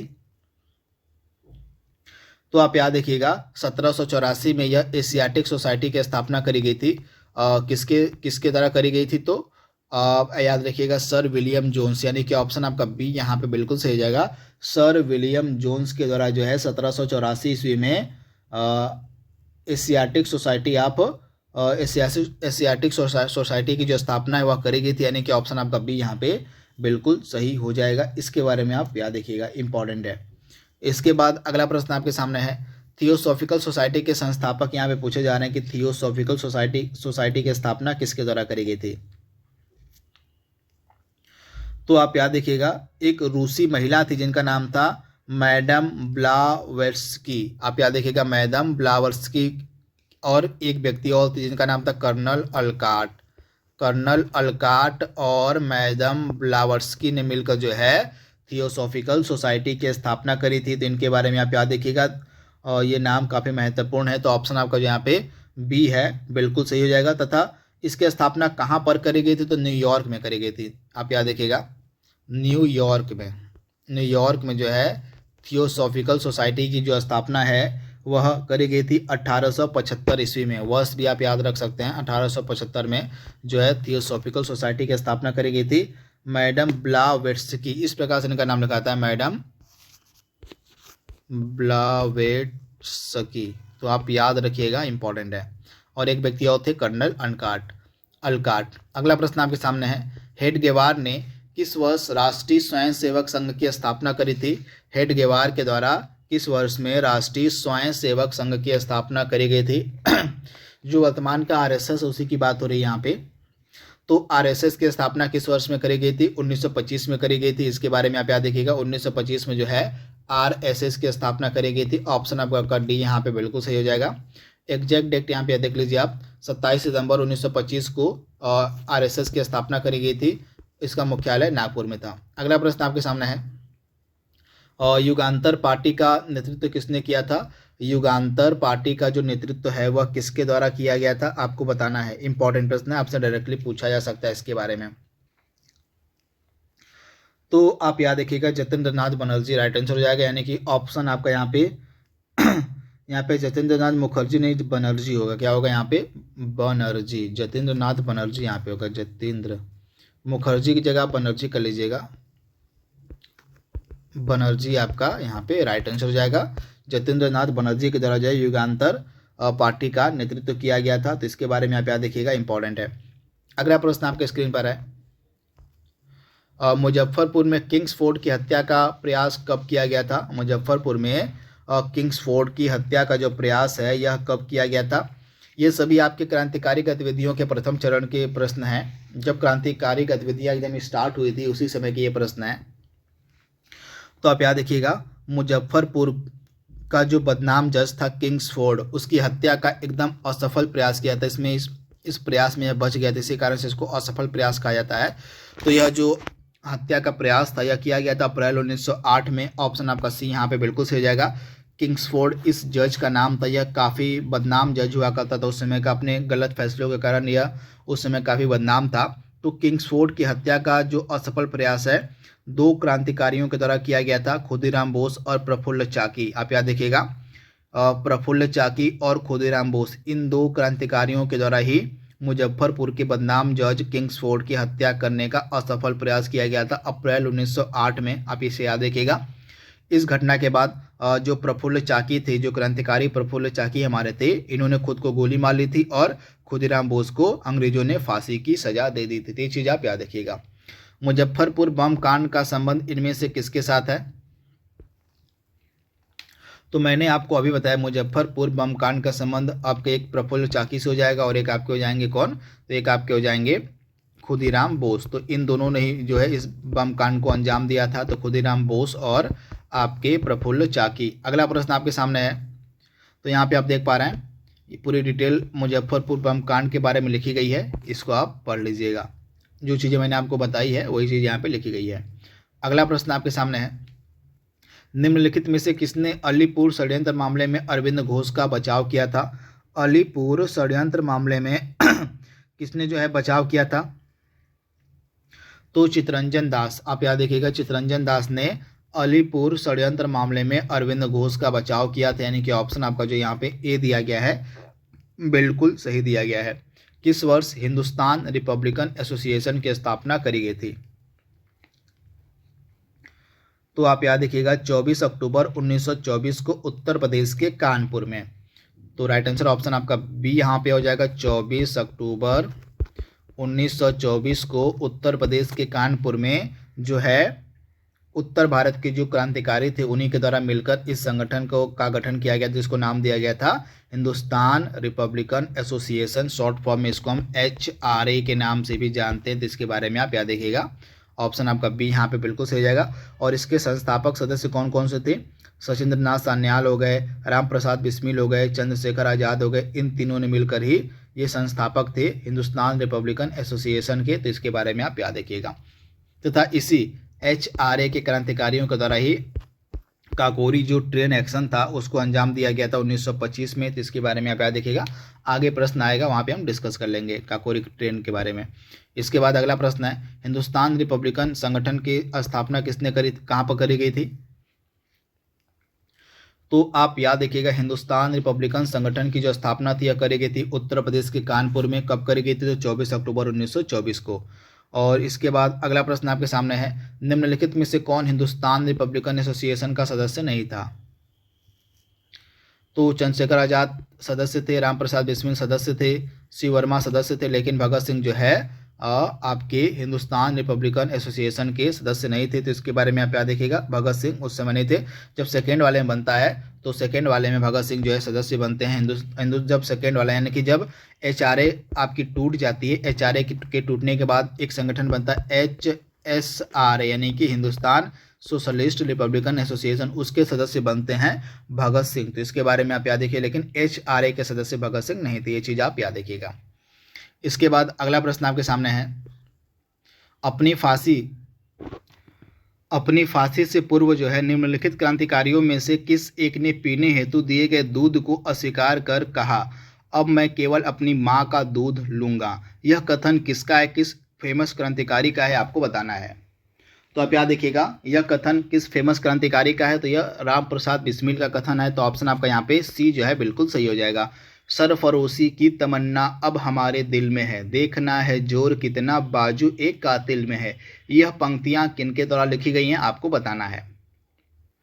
तो यह जो फेमस पंक्तियां यह लिखी गई हैं किसके द्वारा? बिस्मिल अजीमाबादी के द्वारा। ऑप्शन आपका डी यहाँ पे बिल्कुल सही हो जाएगा, बिस्मिल अजीमाबादी के द्वारा ये दो फेमस पंक्तियां लिखी गई हैं। सरफरोशी की तमन्ना अब हमारे दिल में है, देखना है जोर कितना बाजुए कातिल में है। तो बिस्मिल अजीमाबादी इन्हीं ने इन पंक्तियों को लिखा हुआ है। अगला प्रश्न आपके सामने है, काकोरी षड्यंत्र केस किस वर्ष में हुआ था? इसको आप काकोरी षड्यंत्र केस न कहकर आप इसको आप कहिए काकोरी ट्रेन एक्शन, क्योंकि यूपी की गवर्नमेंट के द्वारा इसको हाल ही में काकोरी षड्यंत्र केस से इसका नाम बदल काकोरी ट्रेन एक्शन कर दिया गया था। तो हो सके तो आपके एग्जाम में काकोरी ट्रेन एक्शन पूछ ले। तो काकोरी ट्रेन एक्शन कब हुआ था? तो आप याद रखिएगा, काकोरी ट्रेन एक्शन जो है यह हुआ था 9 अगस्त 1925 को। ये डेट आपको याद रखनी है, एग्जैक्ट डेट मैं आपको बता रहा हूँ, 9 अगस्त 1925 को आपको हुआ था काकोरी ट्रेन एक्शन। किसके तरह किया गया था? तो HRA हिंदुस्तान रिपब्लिकन एसोसिएशन के जो क्रांतिकारी थे उन्हीं के द्वारा जो है काकोरी ट्रेन एक्शन को अंजाम दिया गया था। कहाँ पर यह घटना हुई थी? तो लखनऊ से पहले काकोरी नामक एक स्थान पड़ता है, तो उसी काकोरी नामक स्थान में ही 8 डाउन ट्रेन को रोककर जो है लूटपाट की गई थी। तो इसके बारे में आप याद देखिएगा। तो 9 अगस्त 1925 को काकोरी ट्रेन एक्शन हुआ था, HRA के क्रांतिकारियों के द्वारा यह घटना को अंजाम दिया गया था। तो राइट आंसर ऑप्शन बी हो जाएगा। निम्नलिखित क्रांतिकारियों में से कौन काकोरी ट्रेन एक्शन से नहीं जुड़ा था? तो मैंने आपको बताया था ना कि जो काकोरी ट्रेन एक्शन था यह HRA के क्रांतिकारियों के द्वारा किया गया था। तो HRA में उस समय सम्मिलित नहीं थे आपके भगत सिंह, तो भगत सिंह आपका राइट आंसर हो जाएगा। तो भगत सिंह जो है काकोरी ट्रेन एक्शन से नहीं जुड़े हुए थे, तो ऑप्शन आपका सी यहाँ पे बिल्कुल सही हो जाएगा। बाकी 3 राम प्रसाद बिस्मिल, रोशन सिंह, अशफाक उल्ला खां, इनका संबंध जो है काकोरी ट्रेन एक्शन से था, लेकिन इसमें से भगत सिंह का संबंध काकोरी ट्रेन एक्शन से नहीं था। इस घटना के पश्चात गिरफ्तार होने वाले क्रांतिकारियों में आपके अशफाक उल्ला खां थे, राम प्रसाद बिस्मिल थे, रोशन सिंह थे, राजेंद्र लाहिड़ी थे। इनको जो है फांसी की सजा दे दी गई थी। इनके बारे में आप याद देखेंगे कि इस घटना के बाद जो है राम प्रसाद बिस्मिल को भी गिरफ्तार कर लिया गया, अशफाक उल्ला खां को भी गिरफ्तार कर लिया गया, रोशन सिंह को भी गिरफ्तार कर लिया गया और इनको जो है फांसी की सजा अंग्रेजों ने दे दी थी। इसके बारे में आप याद देखिएगा। अगला प्रश्न आपके स्क्रीन पर है, यहाँ पे सारी चीज़ें एक ही जगह पर लिखी गई हैं। वीडियो को एक बार पॉज कर लीजिएगा, वीडियो को एक बार रोक लीजिएगा, इत्मीनान से 2-3 मिनट का समय लीजिएगा और इसको ध्यान से पढ़ लीजिएगा। सारी चीज़ें यहाँ पे जो घटनाएं मैंने लिखी हुई हैं इनको आप धीरे धीरे पढ़ लीजिएगा, समझ लीजिएगा। इसका स्क्रीनशॉट भी आप ले सकते हैं, चाहे तो आप इसका नोट्स भी बना सकते हैं। इसको पढ़ने के बाद ही आप अगले प्रश्न की तरफ बढ़िएगा। अगला प्रश्न आपकी स्क्रीन पर है, निम्नलिखित में से काकोरी कांड से जुड़ा कौन क्रांतिकारी मुकदमे से बच निकला था? तो काकोरी कांड से जुड़े कौन क्रांतिकारी थे जो मुकदमे से बच निकले थे? तो राइट आंसर क्या हो जाएगा? चंद्रशेखर आजाद, यानी कि ऑप्शन आपका जो सी है यहाँ पे बिल्कुल सही हो जाएगा, चंद्रशेखर आजाद। तो एक चीज़ मैं आपको बता दूं, चंद्रशेखर आजाद कब शहीद हुए थे? चंद्रशेखर आजाद कब शहीद हुए थे? तो ये 27 फरवरी 1931 को, आप याद देखिएगा 27 फरवरी 1931 को जो है चंद्रशेखर आजाद शहीद हुए थे। कहाँ पर? इलाहाबाद के अल्फ्रेड पार्क में। आप याद देखिएगा इलाहाबाद के अल्फ्रेड पार्क में जो है शहीद हो गए थे चंद्रशेखर आजाद 27 फरवरी 1931 को। वर्तमान में आप क्या बता सकते हैं कि अल्फ्रेड पार्क का नाम क्या है वर्तमान में? उस समय जब ये शहीद हुए थे अल्फ्रेड पार्क में तो उस समय उसका नाम अल्फ्रेड पार्क हुआ करता था, लेकिन वर्तमान में इसका नाम बदलकर क्या कर दिया गया है? कमेंट बॉक्स में इसका आप जवाब दीजिएगा। निम्नलिखित में से कौन काकोरी कांड मुकदमे का सरकारी वकील था? काकोरी कांड मुकदमे का सरकारी वकील कौन था?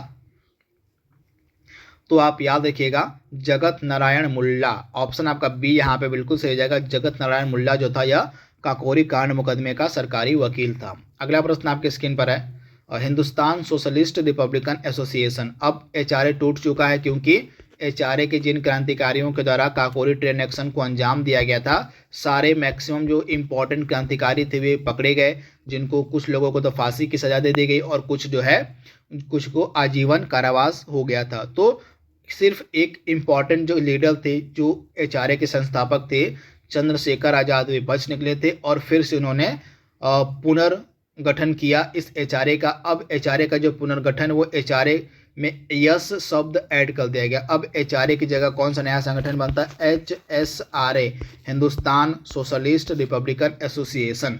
तो हिंदुस्तान सोशलिस्ट रिपब्लिकन एसोसिएशन की जो स्थापना है 1928 में की जाती है फिरोज शाह कोटला मैदान में, फिरोज शाह कोटला स्टेडियम में।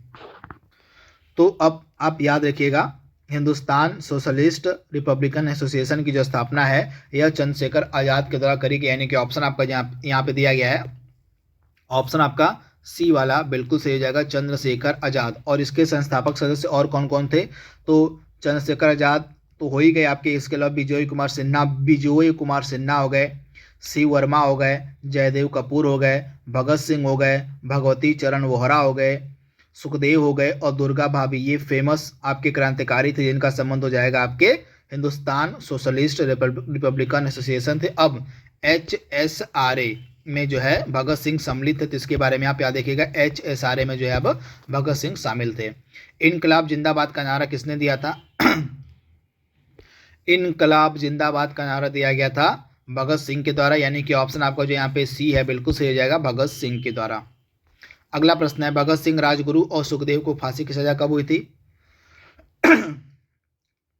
तो आप याद रखिएगा भगत सिंह, राजगुरु और सुखदेव को फांसी की सजा कब हुई थी? 23 मार्च 1931 को। राइट आंसर हो जाएगा आपका ऑप्शन आपका ए वाला बिल्कुल सही हो जाएगा। 23 मार्च 1931 को भगत सिंह, राजगुरु और सुखदेव को फांसी की सजा हुई थी। तो ये चीज़ आप याद रखिएगा, इंपॉर्टेंट है, डायरेक्टली आपसे पूछा जा सकता है इसके बारे में। भगत सिंह ने सेंट्रल असेंबली में बम कब फेंका था? तो आप याद रखिएगा भगत सिंह और बटुकेश्वर दत्त, मतलब किसके साथ फेंका था? तो भगत सिंह ने सेंट्रल असेंबली में जो बम है बटुकेश्वर दत्त के साथ मिलकर फेंका था, यानी कि ऑप्शन आपका सी यहाँ पे बिल्कुल सही हो जाएगा। कब फेंका था? तो 8 अप्रैल 1929 को। 8 अप्रैल 1929 को भगत सिंह और बटुकेश्वर दत्त ने मिलकर सेंट्रल असेंबली में बम फेंका था। किस कारण से? तो पब्लिक सेफ्टी बिल तथा ट्रेड डिस्प्यूट बिल के विरोध में। पब्लिक सेफ्टी बिल तथा ट्रेड डिस्प्यूट बिल के विरोध में बटुकेश्वर दत्त और भगत सिंह ने सेंट्रल लेजिस्लेटिव असेंबली में बम फेंका था 8 अप्रैल 1929 को। तो ये डेट आपके लिए इम्पॉर्टेंट है। तो यहाँ पे सारी घटनाएं लिखी गई हैं, इनको भी आप एक बार वीडियो को रोककर इत्मीनान से पढ़ लीजिएगा। इसके बाद यह लास्ट प्रश्न शायद हमारा आज की सेशन का है। तो आज के लिए बस इतना ही। यह वीडियो आपको कैसा लगा, प्रश्न का लेवल कैसा था, कमेंट बॉक्स में अपना प्रतिक्रिया, अपने सुझाव जरूर दीजिएगा। इसका अगला भाग हम जल्दी अपलोड करने की कोशिश करेंगे। तब तक के लिए thank you, thanks for watching, thank you.